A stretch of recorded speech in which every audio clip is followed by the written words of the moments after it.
Hi everybody, it's Russ from My Hammers 11. I hope you're safe and well. Obviously, new to the channel, please consider subscribing, hitting the bell icon so you're notified of any time we put new content on. We have interviews going up daily, but sometimes 2-3 times a day. I wouldn't want you to miss any of these amazing guests we've got coming up, including today's guest. We'll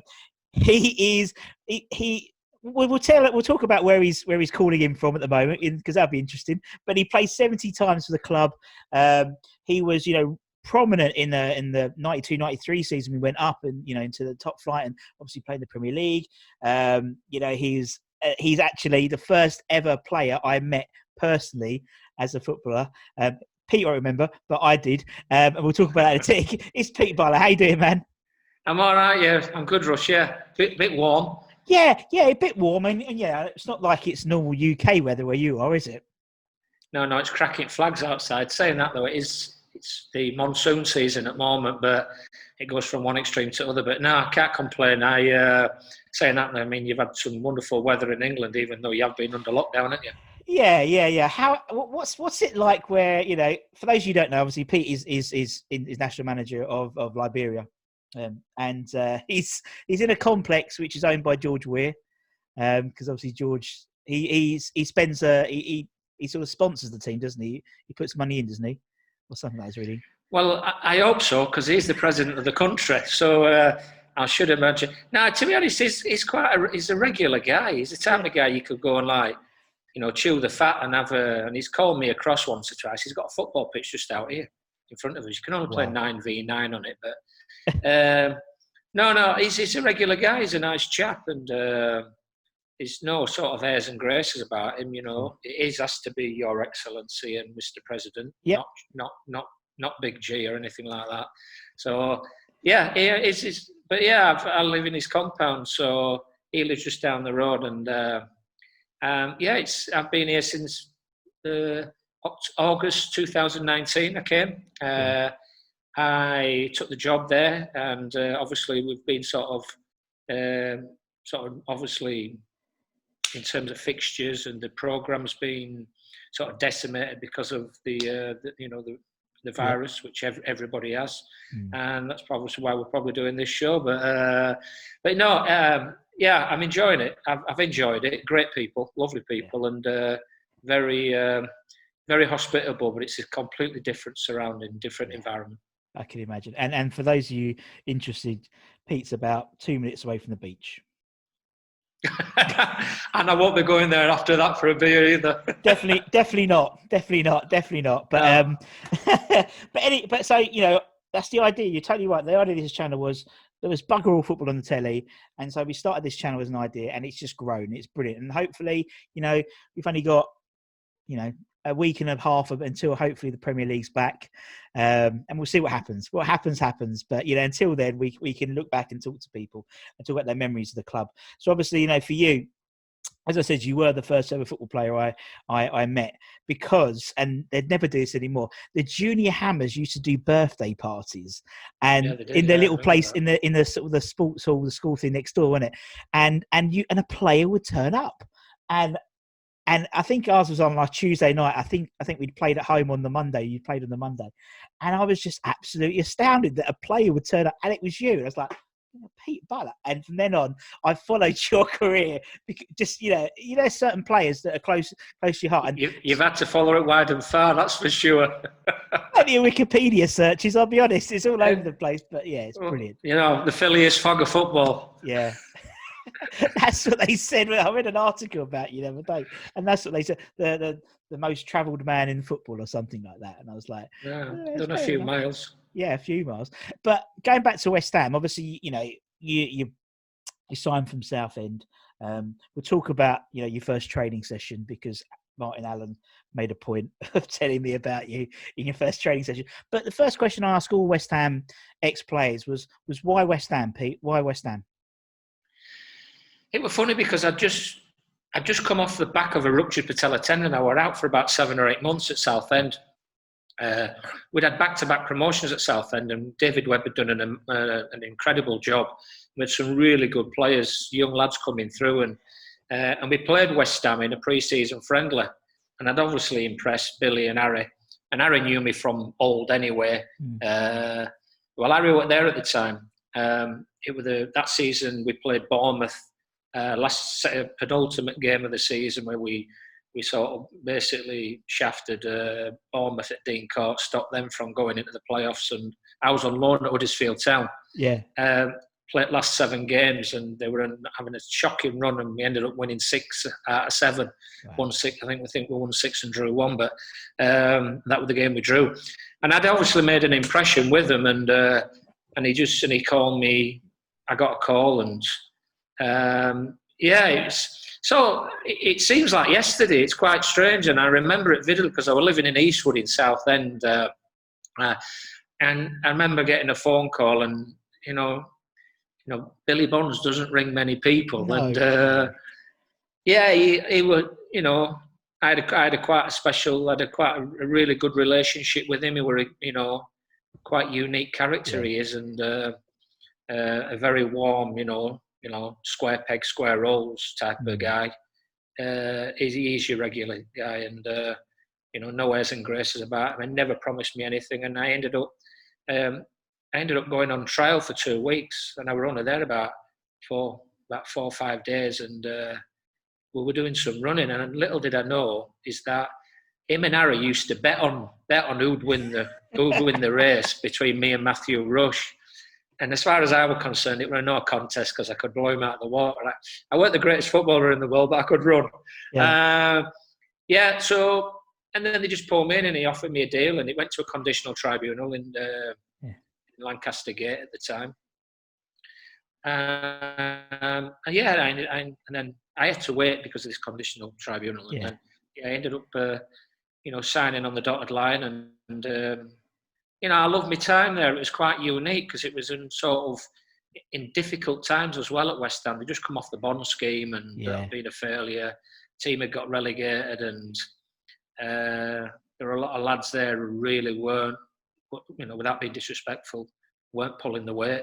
They were a waste of kit, and Billy brought Harry in, and Harry met Sally. You know what I mean? The story goes, and he just changed it and brought some characters, and I thank God, I fitted into that mould, and it was quite a time of my life. A lot happened when I was there for 3 years, 2.5, 3 years. A lot happened, Births, played my debut there, played in the Premier League, deaths, the whole caboodle. So it was quite a special, special time of my career, and also an important time of West Ham's career as well, because they were on that verge where obviously the Premier League money you had to be in it, to get, to win it and be involved in it. If not, it could have fallen away like many other teams did, because they didn't have the financial backing. No. It was interesting times, and a good time to be at West Ham. Yeah, no, it was, and obviously, you were part of that sort of group of people. I said Martin Allens and Bishies and people like that. It was I can imagine how you fitted in. Martin told me a story the other day how your first training session, you turned up in your high tech boots, and he was like, "Who the fuck's this guy?" And then after 10 minutes, you were like, a couple of tackles, couple of runs, beating everyone on the runs. You were like, he was in. And obviously you formed a great sort of, that midfield, was formidable, I think, particularly obviously in the 92, 93. And then going into obviously the Premiership afterwards, that whole, we had a cracking midfield, that team. They were brilliant. Actually like those high-tech boots. They were good to me, high-tech. No, it was, when you're at Southend, you have to be thankful for small mercies. Yeah. It's not like now, you know what I mean, where it's like, training grounds and the stadiums are like Hollywood, you know what I mean, and Ferraris and Rolls Royces and Bentleys parked in the car park. I had a Nissan Sunny estate where I used to put my 2 dogs in, and I used to drive up to training in it. I weren't proud, I weren't bothered. No. Martin and Clive and Bish, they were a really good bunch of lads, Alvin and that. They really sort of welcomed me, and I remember, I think it was the first day we went to Redbridge running track to do a bit of a physical there, and Clive turned around. I sat next to Clive in dressing room, and Clive sat next to Martin, and there were small dressing rooms at Chadwell Heath. Yeah. And I looked around and I could see all these characters, Julian Dix, Trevor Morley and Bishop, Alvin Mack, Tony Gale. I'm thinking, but they were nice lads, good lads, and they made me. Clive said to me, "Get your towel, Pete. Come on, we're going for a shower." You know what I mean? It was like, "Get your towel, going in my car," and they looked after me, and it were a really. It was quite easy to fit in there. Yeah, it was really easy to fit in, and Martin were on the receiving end of a few of my tackles, and I've no doubt I were on the receiving end of a few of his, and I got on well with Martin. Yeah.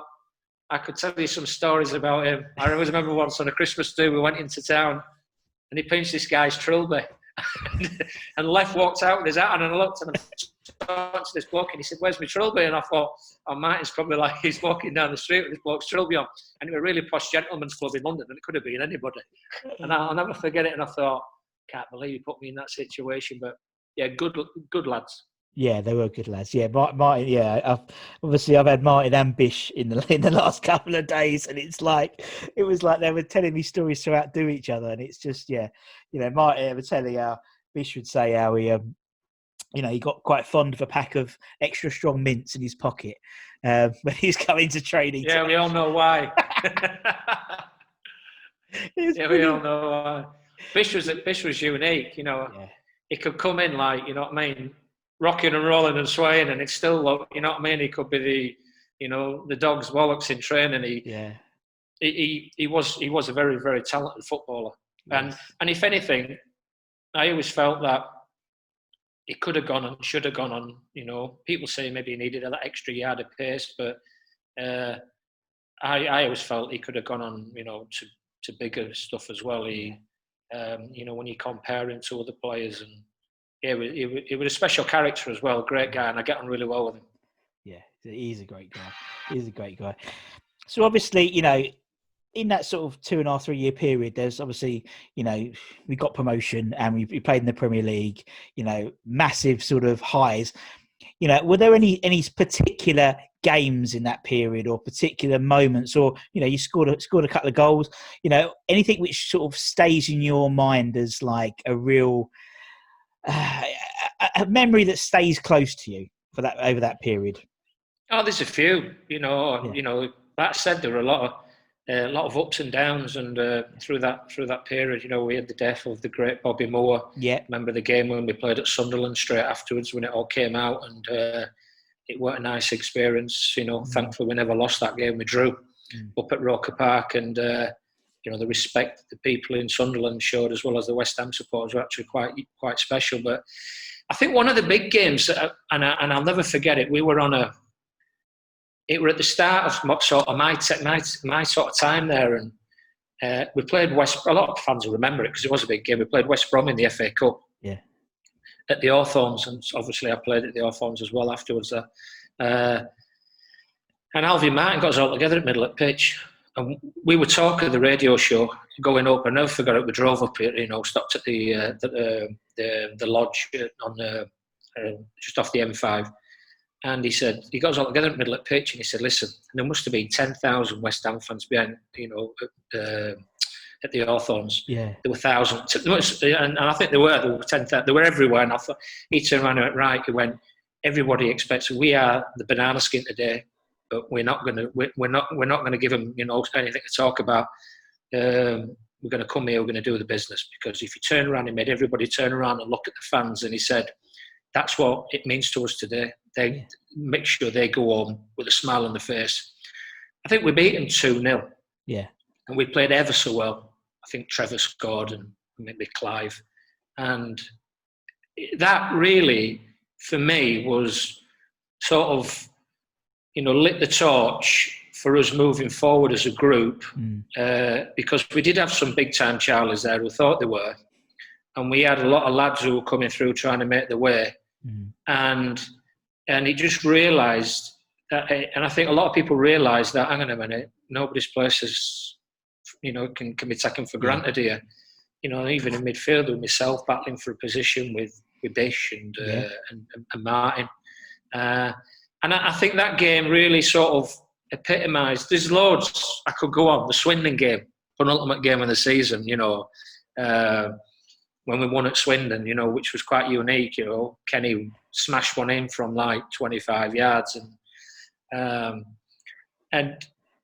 my first game, thousands of West Ham fans at Oakwell, and I'm looking and I'm thinking, I'm thinking to myself, God, it's like baptism of fire, but it was just a great period, and a lot of really, really important pressure games as well, and no better feeling than playing under the lights at Upton Park as well. Yeah. No, exactly. Upton Park seems a strange word that these days, doesn't it? It does. It's getting slightly more distant memory, isn't it, unfortunately? Unfortunately, it's progress, isn't it? And as I said, and that's the whole point of this sort of whole channel, is to sort of document all these memories, and not just of Upton Park, but obviously players who some people have seen, some people didn't see because they weren't around in that time. People who are fans from the mid '60s and got to see Bobby and Jeff and Martin play. And it's really nice, because I'm really sort of learning, because to be honest, from yours was your period was like my first iteration of West Ham, and from then on I'm all right, but from about 90s back, I didn't know as much as I have done recently, obviously talking to lots of people around the FA Cup winners. Obviously we interviewed people like David Cross and people like that, and no, it's really, really cool. And then what we do with everyone, as I said, Pete, before we started, was we try and do a Hammers 11. So it's usually, for the fans, people they've seen, but for the players, I like to say players they've played with, obviously for the club during that period. So it would be good to try and get your Hammers 11. I've got an idea for a few players you'd probably pick, and we try and keep it to a 4-4-2 as well, because okay, I was going to ask you that. well, I'm up to not up to bribery, but I'm up to suggestions. If you want to change it, you can change it. I'm a little bit better at video editing I was before I started, so that was why it was always 4-4-2. But more people, it's like I've learned, talking to the older fans, about left half, inside half, and I don't know what that was before I started and all that type of stuff. But, do you know, I just did a thing for a blogger the other day, and we got talking, and he was about the difference of how the game's changed. Yeah, I said, the game's now, it's full of anecdotes. It's all about not defending deep. It's all about defending with a low block now, or it's not about cold counter-attacking now. It's called a quick transition, or not playing out from the back. It's about playing through the lines, and it's all bullshit. Let's be honest here. It's all these fancy words that people have been blagging a living from the game for years and years, and I just listen to them, and it's like, and I think a lot of teams have I find it's become a little bit boring now. The Premier League. It's become boring. Most teams set up to play like a 4-2-3-1. It's basically a flat back four and five, 5 on one, and everybody defends deep and then tries to catch teams on the counter attack. And I think there's a lot of positives, and I just think there's more negatives than positives in the modern day era. Don't get me wrong, I'm still a big fan, and I can't wait for it to start. Yeah, I know what you mean. Restart. But it has. I just think it's full of gadgets, GPS vests, fitness conditioners. Game's changed. Fast pictures. I could go on all day about it. It's true, and I think that's really, and it's not just the actual sort of the game itself, but I think the players, you don't get characters anymore. You don't get people like you or Mad Dog or Bish or Moncur or even a bit like Di Canio. You don't get those people anymore. I think it's almost the sport has become so professional, so scientific, that it's almost nullified that part of, and that's what people get. That's why people still talk about you, still talk about Mad Dog, still talk about like your Bonzis and stuff like that, because they're real characters of the game, and you don't get that anymore now, which is a shame. I've got a friend here, and he's from London, lives in Greenwich, and we were talking about this like a couple of nights ago. And he said to me, we got talking about the pitches, and the Hollywood style facilities, training, and conference facilities, hotels at the grounds, etc. Yeah. The pitches now are not even normal grass; they're like 50% artificial and 50% with the plastic roots. You don't pull. That's the question. 10, 15, 20, 25 years ago, were West Ham playing in the any worse football or better football than they are in the modern day era, with all the fast pitches, because the pitches do make a massive difference, huge difference in terms of actually, watering the pitch. When we were up and it pissed down before the game, I meant to get some water. Now pop-up sprinklers and it, you can fizz the ball around and the balls like with these polyurethane balls. And I don't know. I mean, I just think the characters have died.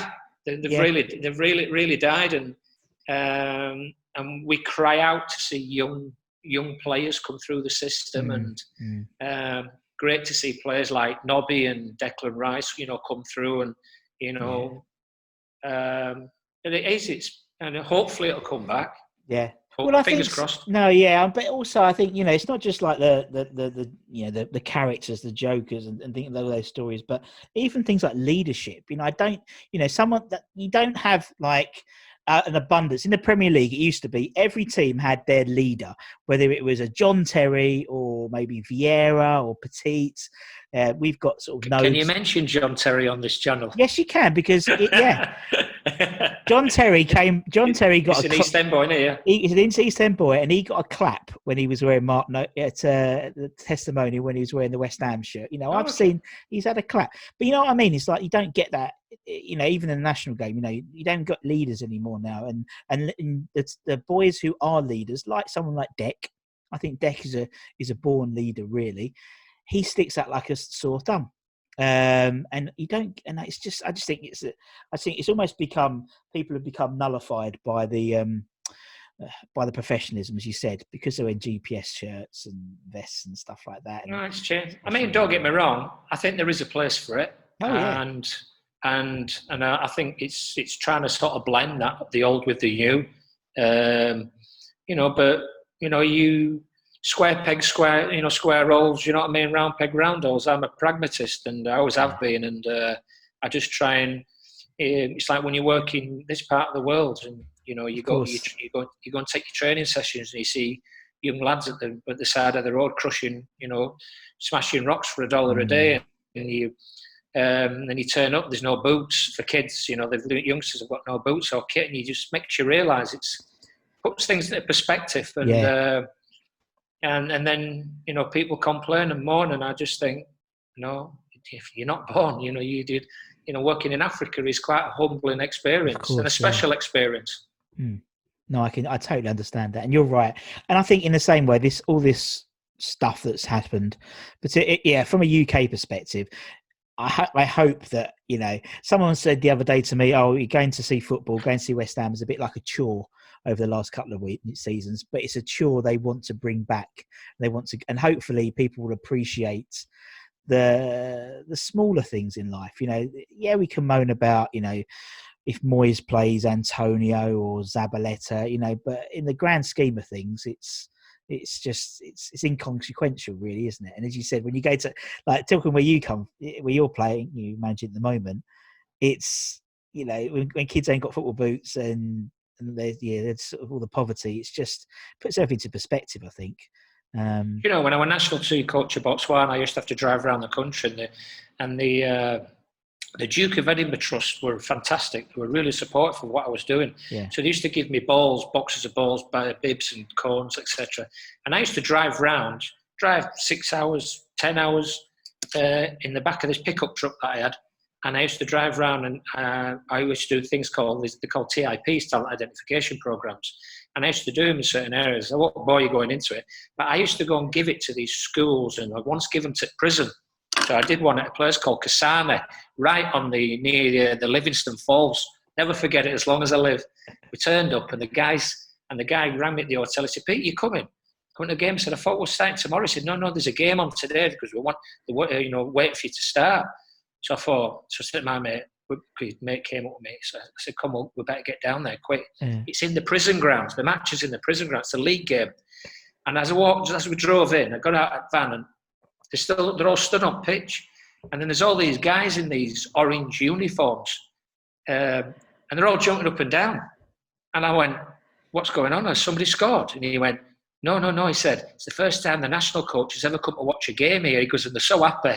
So I went to get a ball out of the back of the car to kick it over into prison thing, and the bloke went, no, you can't do that. I was like, there might think there's drugs in there. Yeah. So what I did was, I went and gave him a load of balls, Yeah. and I went and bought some tins of paint and some wire brushes, and I had some new nets as well with me. And I donated them to the prison. And cut long story short, I did the TIP, went fantastically well, brilliant people. And by the time I'd gone back to the hotel to come back to the thing, they'd ripped the nets off and they were scrubbing the post down and painting the post in the prison grounds. You know, these convicts. So that puts life into perspective. God, yeah. And I could tell you, you know, I won't bore you with a million stories like that, but it's, you know, simple things in life sometimes are the nicest things, you know. It was a great experience for me. Oh, incredible life experience. Anyway, let's talk about your Hammers 11. No, it just seems like a real weird segue. But no, it's an incredible experience. But as I said, we do try and do this Hammers 11 thing. So, you know, we try and, as I said, we can do whatever formation you want, Pete. I'm not fussed. If you want to go straight 4-4-2, if we do something a bit more creative, you know, you're probably our first international coach manager we've had on, so you know I'm open to suggestions basically. But goalkeeper, we know where we are. A goalkeeper. Who would be in goal for the Butler 11, for your Butler 11? It's a no-brainer, really, isn't it? Yeah. The guy who used to wash his kit after training, you know, every single day and give it to Eddie Gillen. It's got to be Ludo. Yeah. You know, not only did he provide us with the Czechoslovakian Pilsner beer, because he had a coach driver who used to bring it by the cartload. Wow. That wasn't one of the reasons. He had a garage full of it where he lived. He was just an amazing character. Yeah. Great, you know, quiet, unassuming. Can you honestly tell me, would there be a goalkeeper, an international goalkeeper, driving around in a sponsored Skoda today in this day and age? No. He was unique, and he was worth his weight in gold. He saved us. He won us promotion, I felt, that year. He were outstanding, and and he used to wash his kit straight after every single day after training. His own kit every day. He used to get in the shower and you'd look and go, "What's he doing?" And he used to say to me, "Peter, because it makes the job easier for Eddie to get the mud out because of all the time." I looked at him and I used to go, "Right, okay." And then number one. Number one, he was different class. Yeah. Different class. No, I agree. Lovely guy as well. And that's the thing, I'm getting all these nice anecdotal stories from the fans about interaction between players and fans. And Ludo comes up all the time in terms of having time for anyone. He's a lovely guy. Right, we'll put Ludo in. Right, we go defence. Are we going to play 4 at the back, 3 at the back? What do you want to play, Pete? Well, rather than be boring and go 4-4-2, I'm going to go 3-5-2. Okay, yeah, no problem. Or it might be a 3-4, could be a 3-4, 3-4-3, 3-5-2. I'm going to go. Okay, and we'll make it up as we go along. Yeah, sounds all right. Okay, we'll go. Who's you going to? So you're 3 at the back. Who are we going to have? Who's your first one? The 3 at the back. I'd have to go with Stretch, because I think he's one of the best professionals I've ever played with. And I think you'd have to pick, if you were going to go with a 4, you'd have to pick one of the other 2, which would be Reg or Potsy. And that's the reason why I'm going to go with 3, because I think they're all really, really good players, and it would be unfair to leave Potsy out because I thought he was Mr. Consistent. Yeah. So I would go Stretch, Potsy on the right side, and Gailey in the left, or Malvin on the left, or Reg in the middle. Yeah. But I would definitely go. I would play those 3 at the back. Whether they could play that, we once played it once at Leicester, and we ended up winning. So we didn't play great, but we defended like to save us lives. And the first time we played 3 at the back, and it worked for us. But I think in this day and age, everyone plays, 4-2-3-1, and it just gets a bit boring. And and I like to play. I think a lot of young strikers now learn, especially combination play. The art of combination play with 2 strikers working, spinning off each other and making runs, one coming short, one going in behind. There's been a bit of a dying art, and I do like to play with 2 strikers. So that's why I'm going to go 3-5-2. So put Potsy. So we put Potsy, Stretch, and sorry, was it Gailey or Alvin? Which one do you want? Well, yeah, I'd go with Reg. Yeah. Reg. Alvin on the left, Reg in the middle, and Potsy on the right side. That sounds good, man. Yeah, I like that. Nice. Potsy's quick, so if you get and Alvin's quick as well. Yeah. No, yeah. Hence the name Stretch. Yeah. It's funny. It's like when I was talking to Martin the other day, and I said, "Who are you going to put on the right back?" He played for the back. Who you playing right back? And he went, "I'm going to put the robot." And I went, "What? The robot?" He went, "Yeah, the robot. Yeah, the robot, the machine." And when he said machine, I knew he meant Break Tim, but it was like, it's the robot. It's just so funny. We had one of them, I can't remember who it was, it might be Gailey, and he tried to do the whole team in nicknames. And I was like, "I'll be honest, I know who the fuck you're talking about." It's like, so yeah, that's a good start. We'll go for that. But right, let's go for the middle. We play whatever we're going to, whatever you want. Talk about whoever you want in the middle. Well, obviously, I'm not going to pick myself, so you can. I can't pick this. All right, I'll pick myself. Yeah, Gailey put himself as captain, penalty taker, corner taker, free kick taker, and first team coach. Well, he would do, wouldn't he? Yeah, he's from that side of London. No, I always felt it was always going to be, a three in midfield with, and because I played quite a lot of football with both of them, I would like to think that I would not want to leave one of them out, i.e.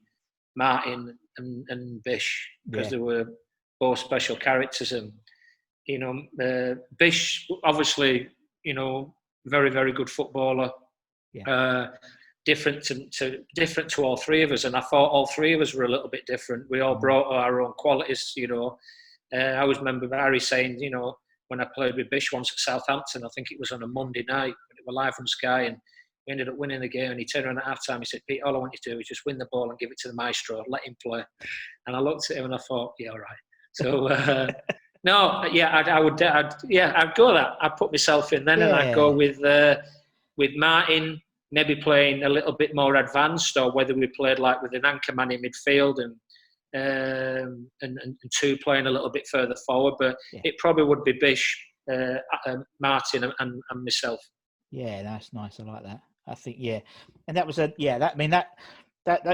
the three of you just epitomised that sort of that my era. That whether it was just brilliant. I said I'm a bit of a massive fanboy of yours, Peter. So it's like I'm a bit sort of a bit flustered. Really, I don't get flustered talking to players, but for you, I just really and it's really. But yeah, okay, right. So we'll put the three of you. Right, let's go. So we've got three at the back. We've got the three in the middle. Who do you want to talk about next? Well, I think you're talking about playing wing backs, and you can only play lads wing backs. You call them whatever you want to call them, half backs, wing back. You got to play attacking players who can get up and down the pitch, and they have got great engines. And for me, probably the right back of that era, and I was there. Kenny did really, really well. Was a really good player, good footballer. But I'd have to go with Tim. Because he had such a fantastic engine. He was a machine. He was a really good professional, and I would think he'd be one of those guys at home that would count the peas on the plate of him and his wife. You know what I mean? You've got more peas than me. He was meticulous in his preparation, but a good lad as well, and a good footballer. And so I would play him on the right. Yeah. And then on the left, I'd go with Dixie. Yeah. Yeah, because you can't leave him out. No, you can't. No, you can't leave him out. And in all fairness, he was great going forward, and he could defend as well when he had his head on. But he's probably one of the best passers of the ball I've ever worked with. He had, rather than his explosive shooting and his aggression and his tackling. He did have those subtle qualities that stood him out from the rest. He was a wonderful, talented footballer and a character as well. And you ended up getting really well with him as well. And you got to earn your respect with Dixie. Yeah, No, I get that. Yeah, that's what comes out when like you guys talk about Julian. I think yeah, Martin was like, he was a great trainer if what they were doing he wanted to do. That's basically what he said, and I was Well, he like, never warmed up. He that's what I used mean. to come in and smash balls in top corner, and I used to go out because I had to warm up because I'd had quite a few injuries, and I used to go out and warm up for half an hour, beforehand, and do a little bit of work and a little bit of extra work before and after. And he was like sometimes the first on the training ground, smashing balls in the top corner, and after it sounds, sometimes the last as well. Yeah. And unless he weren't driving his Harley Davidson fat boy to training with the dog on the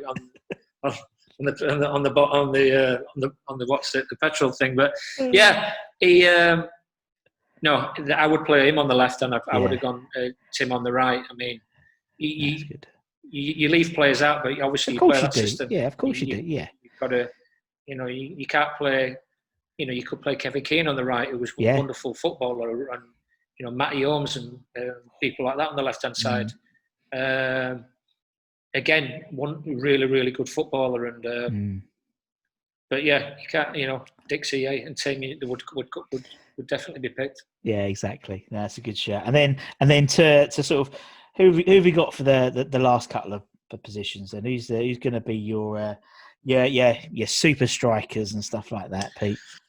Well, I think when you actually look at the goals ratio, and you can't really go any further than the two that Chai would pick and he actually scored quite a lot of goals. I think he played about, I don't know, I think he played 150, 160 games for West Ham. It was Trevor Morley. Yeah. And I thought Trevor did a very, very good job for West Ham in an era where it was tough. I didn't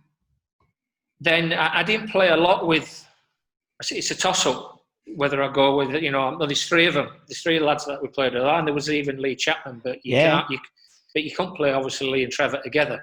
So you'd have to go with one or the other, and I would definitely go with Trevor because he was a great character and a great worker, and did a lot of unselfish and savoury things on the pitch that a lot of people didn't really appreciate. But the other three would either be, the caravan of love would be Jonah.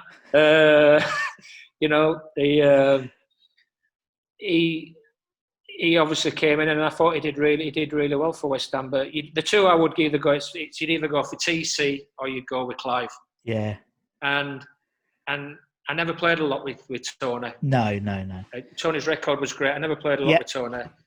But because he was an ultimate professional, Clive Allen, and he was the first person that actually picked me to give us a lift to go training, I'm going to put Clive Allen in the team. Yeah, that's a great shout. Because he was instrumental in us getting promoted as well that year. He was. And he scored that. He scored the goal. He scored the second goal against Cambridge, wasn't it? And then the place just erupted. And you know what? I just think sometimes as well, you don't just look at like what people contribute sort of, on a Saturday or a Tuesday night, at a windswept,